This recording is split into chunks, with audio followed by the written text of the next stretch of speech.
Okay, people, welcome to the first episode of MANTA'S Videos Top 10. And how fitting, it being Noir November, we have an aficionado who's smart and knows all about Noir. And he's going to explain it to us right now. He's my number two man in charge, Ryan Ditmar. Welcome. Thank you, Craig. Appreciate it. All right, Joe, we're just going to get right off the bat. I want to know what noir films are exactly. Can you please help me? Well, noir films are mostly post-war films in the 1940s that include shadows, formed a lot from the German expressionistic movement, hard-boiled detectives, moral ambiguity characters, a simple man churning through some sort of situation where he comes out completely different at the end. Film noir isn't really a genre of film, in my opinion. It's more a thematic style, like westerns. And there's elements of all the film noirs that kind of piece together all the different, films in the cycle. I think I chose 10 classics today that will help maybe enlighten some of the themes of some of the noirs. And I try to stay away from some of our normal typical ones that you hear about, and I think any of these movies are a great starting point to get you in the mood for Noir November and start you on a different journey. I started watching noir films mainly from school. I had a film teacher that was really into gangster movies, and I took a gangster class, and then of course it just kind of migrated into noir as the year went on, and I started really falling in love with a lot of the older films. I think a lot of people think older movies are a little dry and a little boring, but once I started watching these noir movies, you're like, oh, there's a little edge to this. There's a little, character to it. Obviously, the shadows and the style, a lot of people, jump into first. But once you start getting into the character studies that they do with the characters, it becomes all super juicy. And as time goes on, as you break the list down, will we be able to notice maybe some consistencies or some similarities? Yes, of that I'll point a lot of them out as they go. There's definitely, like any genre, like the superhero genre, right. Or now, migrating to video games. There's elements that all these movies kind of have, and my number one pick is kind of the combination of all those things. So as I go through, I'll point out a few things and how the genre really started changing, or what some of the building blocks became, as they went on. Okay, well let's jump right on into it. Let's see what your number 10 is. All right, my number 10 pick for the film noir is sort of a gangster movie, but I got White Heat, directed by Raoul Walsh, who directed a ton of great old movies. What I really, really like about this movie is it's Cagney at his craziest. He has the mother issues, he has these crazy breakdowns and headaches, and it has one of the best endings in cinema. You might have heard Top of the World, very famous ending. Yes. A lot of influencing on, movies like Goodfellas or Heat, and countless other gangster films. But this is a great thing where you saw the transition between gangster movies into using the gangster, the Cagney, the public enemy guy, and having him become had like a character. Even though he's kind of a gangster bad man, he has an edge to him. He has a character to him, and I think it's just a great way to start off any sort of noir journey. White Heat, phenomenal movie, highly recommend it. Okay, we got White Heat here. All right, what you got next? Next, in number 9, is one of my favorite directors. Actually, if I can say my top 5 favorite directors, Billy Wilder is in it. I love him. He's done such great stuff. Ace in the Hole, Kirk Douglas, ageless Kirk Douglas. I mean, man, the guy died, just a couple years ago. Right, exactly. This movie's from 1951, directed by Billy Wilder, and he plays a journalist that is down on his luck, and he's looking for a new story. And he ends up pulling into a town and hearing about a guy trapped in a cave. And he purposely keeps him in the cave to create a media circus. And, he's doing kind of a dirty deed with doing that to try to fulfill his own. And like a lot of things, he just he's gonna fall on his own sword. So not so much the typical gangster with the fedora hat and the gun. Okay. Here's just a normal guy that down on his luck and chose the wrong path and just went through the cycle. I think it's a wonderful movie and tons of influences. Nightcrawler, The Truman Show has some edge. Even The Simpsons with the Bart trapped in the well. Oh, okay, There's yeah. a lot takes from Ace in the Hole, and I think it's a great movie that's maybe a little different than, again, the gangster in the fedora. So, Ace in the Hole, wonderful film by Billy Wilder. That's a name, Ace in the Hole. Ace in the Hole, That's great film. Okay. And so far, I haven't seen any of these, so I might have to do my deep dive. You should. Okay. And coming in at number 8, we got They Live by Night. This is a wonderful love on the run kind of movie. Bonnie and Clyde would not exist if it wasn't for this movie. Okay. The Badlands, Terrence Malick's Badlands, directed by Nicholas Ray, who's had a pretty fun filmography. This is 1948. Again, not a super prototypical noir that you're used to, but these are two escaped convicts falling in love and kind of just going on the run.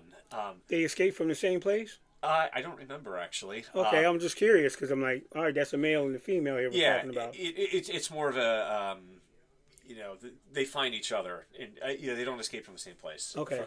What I really like about this movie, there's a lot of great, overhead, helicopter shots. And for 1948, it just really sticks out. It's very interesting. A lot of action shots throughout it, and just a really moody, fun movie. And I'm a sucker for that romance that's quick and fast. Yeah, they did that a lot back Bonnie in the and day. Clyde Yeah, sort of thing. They get together and they make a nice, quick union, and then they go do what they got to do. I feel like something like Bonnie and Clyde, and even Badlands. It's you think those are the refreshing movies, but you realize there was 20 years earlier. Yeah. They're doing stuff very similar. So, They Live by Night by Nicholas Ray, wonderful film. Highly recommend it. Like all these lists, I'm going to keep saying it, but they're really worth watching. One of my absolute favorite movies, this is pick number, what are we at? We're at 7. Yeah. Is Detour. This is 60... What, 60-something minutes? 68 minutes. Oh, wow. And it is a B movie that was shot on a shoestring budget. A hitchhiker gets caught up. He hitchhikes and he gets into the wrong car. The guy has an edge to him that he gets in the car, and turns out he's in over his head with stuff. He eventually meets up with probably the best femme fatale character to me in noirs. Absolutely crazy performance by Anne Savage. I mean, she is vicious. She is annoying as can be. Okay. And it's really kind of juicy. It's almost a really kind of cheesy performance. But I think what sticks out so much about Detour is it's cheaply made, but they use so many clever ways of shooting it to make it feel a lot grander than it is. Oh, okay. It's super quick. Great scenery. I remember watching it, and after I finished it, I said, you know what? If I made a movie, it would be just like this. It's perfectly weird and perfectly just anybody really could shoot it. Well, it being that short, I'm assuming that it moves at a good pace. It moves at a good pace, absolutely, and it's got a lot of the noir tropes of, again, a man got into the wrong car, getting churned through a cycle of something. There's the female femme fatale character that you see in a lot of these movies. The Spider Woman. And she lures him in and puts him even further down a path of destruction. Now, one thing to keep in mind with a lot of these noir movies is back, there was the Hays Code, the production code, where if I did a crime in a movie, I either had to go to jail at the end or I had to die myself. And a lot of the noir movies started to play with that, and I'm going to bring up one a little later, but there's a little bit of that in this, where it doesn't just end with a closure of a death or a jail cell. This kind of traps him in a different way. So that's Detour. Great 65-minute, 68-minute watch. Highly recommend it. A beautiful Criterion. Beautiful scenery. Highly recommend Detour. In the next movie, Number 6 is arguably one of my favorite movies of all time, Sunset Boulevard. now this movie rings a little bell to me. I don't know if I've seen this or not. Sunset Boulevard has a famous dialogue. I'm ready for my close up, Mrs. DeVille. Yeah, you ready for the Mr. close up? DeVille, Yes. Hey, now, did we already make mention of this director? Yes, this is Billy Wilder. Again? Who also, you're going to see him another time on this Oh, list. okay. Billy Wilder, pretty much the godfather of a lot of early noirs. Okay. Sunset Boulevard is about a screenwriter down on his luck, running from the law, ends up trying to hide from the cops on a run, and ends up pulling into a mansion of Norma Desmond, who is an aging film star, silent film star, and she is like Nosferatu. She's crazy, but she is in love with this man because she thinks that he's going to get her back on Hollywood and back into the talkies. The talkies, yeah. Yeah, a lot of famous lines, a lot of classic performance by Gloria Swanson. There's some great cameos for some old silent stars. But this is 1950, and this was a time where we were reflecting as a film industry on silent movies becoming talkies, and this is a really fun movie that explores that. There's been later movies in the recent history. The Artist does that. Babylon, things like that, where they're doing the same thing about the silent stars getting pushed away because they're not good actors. Yeah, and you got my boy William Holden there, huh? David Lynch highly influenced a lot of his work. This movie begins with the main character dead in a pool. It's not a spoiler. From the jump. Okay. And it starts you on this like, what is this? And the cinematography and the feeling. This is one of the greatest movies ever made. I watch it every year. You heard him. You heard him. Do it. Sunset Boulevard. Jump on it, people. Next up, number 5. We got The Pickup on South Street. This is a Sam Fuller movie. I picked up a few people on South Street. This is 1953. Not then. Another short movie. I think this is only 80 minutes. I love this movie. It's about a pickpocket that picks the wrong pocket, essentially. You're getting in wrong cars. You're picking wrong pockets. What else is next? That's just what happens. And that's crazy. That's what I love about noir so much, and that's why it's not really a genre. It's really just could be any genre. We got a newspaper reporter. We got a pickpocket's kind of a bad guy or whatever. What I really like about Pickup on South Street is all the side characters. Thelma Ritter is phenomenal in it. I think she was nominated for an Academy Award. She plays this pigeon lady, I guess. I don't know. There's this kind of chubby character that's kind of shows up in a lot of these film noir movies. But the cinematography, this is wonderful. It has my favorite way someone is like a safe holding it. He has a rope and a safe or whatever, a waterproof thing that he puts in the water. So when the cops come in, he's just hanging out in the water and nobody knows. None the wiser. But phenomenal performance by Richard Widmark. Really juicy stuff. I really think it's one of those ones that just it's you watch something like the Maltese Falcon that's always on there. Everybody knows. Yeah, and I love those movies, but these kind of have an edge to it, and there's a style to it that to me really just makes it more unique. But Pick on South Street, wonderful movie. Sam Fuller had a pretty long career in Hollywood, and this is a great early one by him.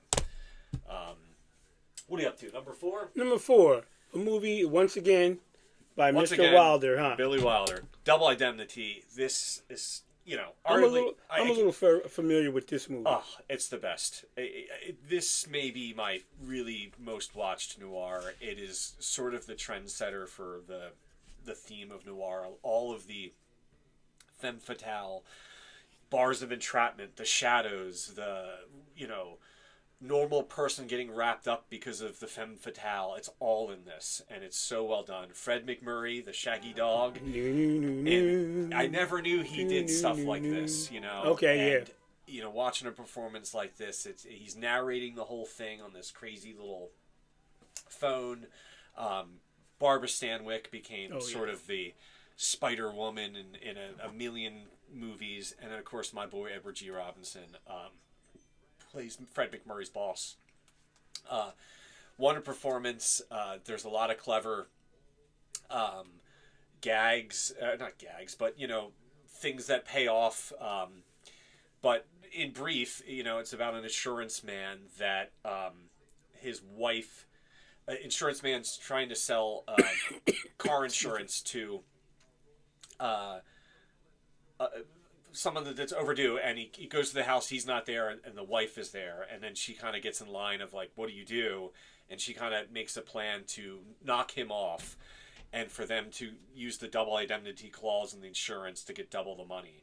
So it's obviously they set up to that, and then things go wrong. Like of course, do. yeah. Wonderful movie. It is beautifully shot, and I mean, it's on the top 100 AFI Best American Films of all time. So is Sunset Boulevard, but Double Identity, I watch it almost yearly. I love this movie.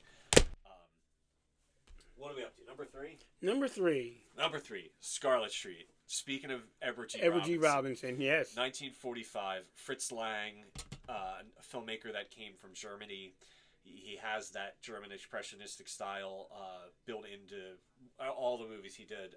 M, the famous one with Peter Lorre. Mm-hmm. I know that one. This movie has my favorite ending of a character in these noir things. Like I mentioned earlier, they don't, you know, he didn't go to jail. He doesn't die. Something else happens to him, you know, and I love how they do it with this one. Oh, okay. That's interesting. The woman, Edward G. Robinson is an artist, and he works for I forget what sort of, he's like a cashier or something. He, you know, he gets wrapped up in something, and I tell you, his wife, I mean, I don't condone murder, but man, she is the devil. You know, she deserved it. And one of the famous things, there's a death scene by an ice pick in this movie, and Paul Verhoeven, when he did Basic Instinct, I was about to say Basic Instinct. That's what I'm thinking of. He the ice pick, and that's straight from Scarlet Street. I'm going to mention a movie a little later, but this movie and another movie were filmed within a relatively short time. Women in the Window, which is an honorable mention, but that they have the same cast and it's the same crew. It's just a kind of a different spin on it, but it kind of has the same theme, so they kind of work together. But Scarlet Street is one that always sticks out. I just think the Edward G. Robinson performance in this is just, you know, tasty. So Scarlet Street, another wonderful one by Fritz Lang. We got number two. We're doing number two here. This is Night of the Hunter. Now sounds like a movie I'd be liking, but I'm sure it's not like in that vein. Well, Night of the Hunter, a lot of people call it a horror movie. Oh, maybe it is. I prefer, you know, kind of a film noir in a certain sense. Of course. This is a very famous movie directed by Charles Laughton. He only directed one movie. Charles Laughton was an actor. Yeah, an actor. Yep. This movie is like the big bad wolf, you know, in a fairy tale. He plays this person that got out of jail, and he is Henry Powell is his name. I'm sorry, Harry Powell is his name. Very famous for this fists that say love and hate, like do the right thing. That's straight from Radio Ryan. Really? Oh yeah. And fun fact. Yep. Robert Mitchum plays the lead, and it's one of my favorite performances ever in the history of cinema. I just think it's so fun. He plays this creepy preacher that came from jail, and he overheard his jailmate talk about money. Okay? Mm-hmm. He gets out of jail, and he starts terrorizing these two children, and he ends up marrying the mother, and these kids are trying to get away from the big bad wolf or whatever. It's filmed beautifully, you know, it's like a southern gothic flavor, and he plays this really creepy preacher. There's some whistling songs, and you know, very influential. I think Guillermo del Toro steals a lot from the feeling of this movie. I just think it's really a fun, you know, exploration of you know, almost an anti-villain movie. You know, you kind of get into the psyche of the kids, and the kid actors aren't as annoying in this, which is also okay. nice. But Night of the Hunter, you know, again, can't recommend it higher enough. And then we got what? Number one? Number one. All right. Smooches. Number one is Kiss Me Deadly, in my opinion. This is one of those where it's 1955. The genre is the film noir genre, Well, if you will, has been around for about a decade. It's got some legs under it now. Got some legs under it, and this is the, you know, like a superhero movie that's a little offbeat. You know, like where you're like, all right, well, we've already gone through and churned through all these, you know, different styles and themes, every way we can possibly do it. This movie pulls a lot from Soviet paranoia, you know, and that's starting to bleed into a lot of the film noir movies of the 50s and stuff. I might have seen this movie. Now, this movie is very famous for a lot of stuff. Quentin Tarantino loves this movie. You can tell.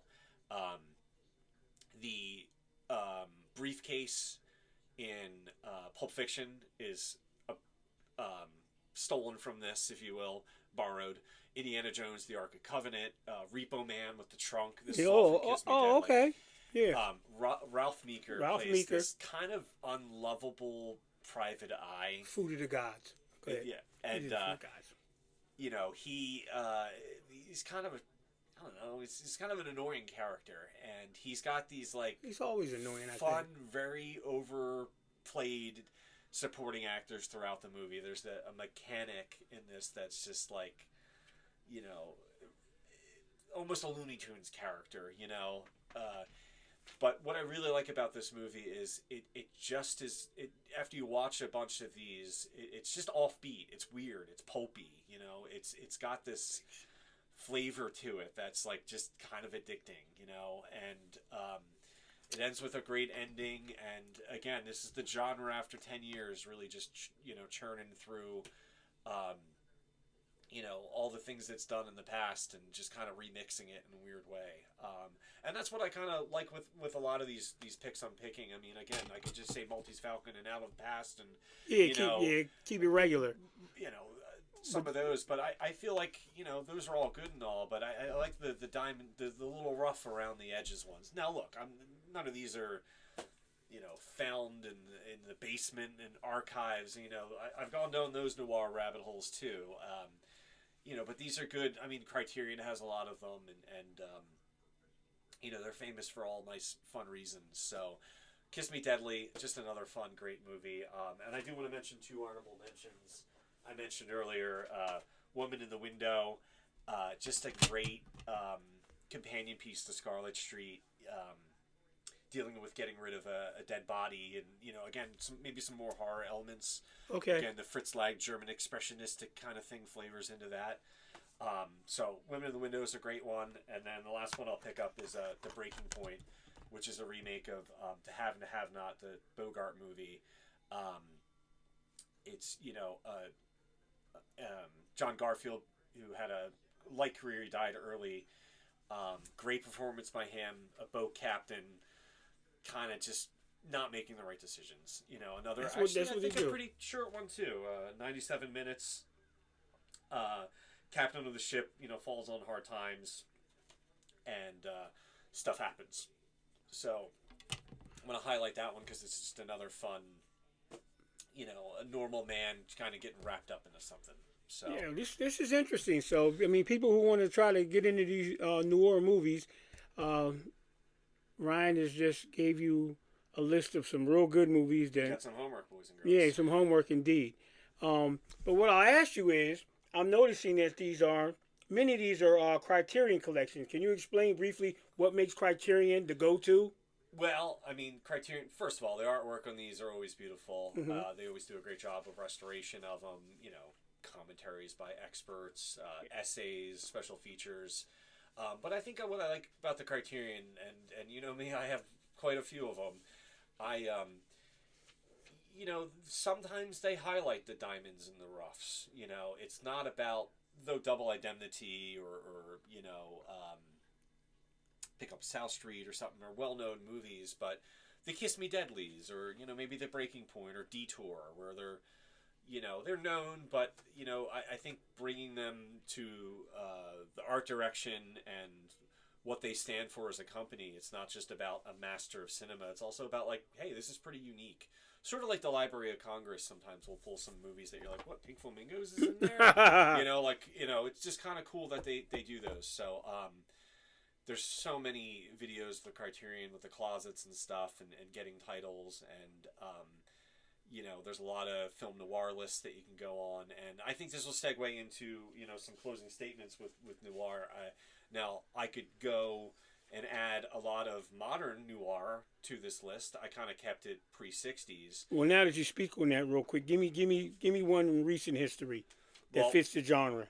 I mean, Fargo in the 90s is probably my favorite modern noir. No Country for Old Men might be sort of a neo-noir western. The Coen brothers are always kind of hybrids. See, that helps people kind of bond them together and kind of get a better understanding of where these came and what they evolved into. Oh, and then there's numerous. I mean, we'll do a future neo-noir list. Yeah. I know we watched Red Rock West with Nicolas Cage, recently, which was a fun one. Just that journey of a simple man. I really like A Serious Man, which I also watched. Just a guy down on his luck. Inside Llewyn Davis. I mean, the Coen brothers are kind of the king of doing a lot of the right. But you could even throw Neo from The Matrix as a neo-noir. It's kind of a sci-fi neo-noir. Here's a computer programmer that kind of went down the rabbit hole on, Dark City, was another famous one. But I think what's neat is a lot of television has gone noir too. There's plenty of things that are starting to pop up where they're kind of taking the simple man and just beating him down. Yeah. And he's not going to be same on the other end. Severance is probably. Severance is like got you. Plenty of stuff. So I hope this helps. I hope you enjoy watching some of these. I think he's got some homework too. I got some homework to do. But any closing thoughts? No, I mean I'm gonna cross-reference some of these things. Some of these things I am very interested in, and I'm saying we'll see you back on the show again, I'm sure. This is our inaugural launch here of MANTA'S Video. I want to thank very much Counselor Ryan Ditmars for coming out and sharing his knowledge of the noir, especially being at November Noir. That just hits off perfectly. Great time to watch movies in Noir November. Yes. I will also mention, I don't work for Criterion, but 50% off sale at Barnes & Noble. Get any of these discs for $20. You can't beat that. That's like 2 movie tickets, All right, well, thank you very much. And with that being said, it's the Black Manta here. I am the curator of Camp Crystal Lake. We'll see you next time on episode 2. Peace. All right.